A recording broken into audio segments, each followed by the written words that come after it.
आता आपल्याला परत 11,000ला सोयाबीनचा भाव न्यायचा आहे का नाही? तर माझ्या मागं मोठ्यानं घोषणा द्यायची. घोषणा बिंबीच्या देठापासून पाहिजे. जय श्रीराम. हा झाला 11,000 रुपये.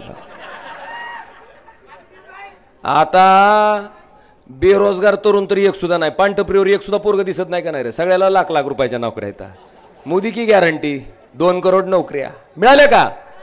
आता नोकऱ्या मिळायचा दुसरा मंत्र आहे. कर्नाटकात दिलता बघा मोदी साहेबांना, बजरंग बली की. अरे एवढ्यानं नाही, ती शंका घेतील आपल्यावर. बजरंग बली की. हा लागल्या नोकऱ्या. अरे हिंदुत्वाचं सर्टिफिकेट बाळासाहेब ठाकरेच्या शिवसैनिकाला असल्या फुडतूस लोकांनी द्यायची गरज नाही. आम्ही हिंदू आहोत, आम्हाला सांगायची गरज नाही तुझी. पण पोटात आग पडलेली असताना, शेतकरी मारला जात असताना, आत्महत्या करत असताना, तरुण युवक बेरोजगार असताना त्याच्या प्रश्नाकडे आपण लक्ष वेधलं तर आपल्याला काय म्हणते?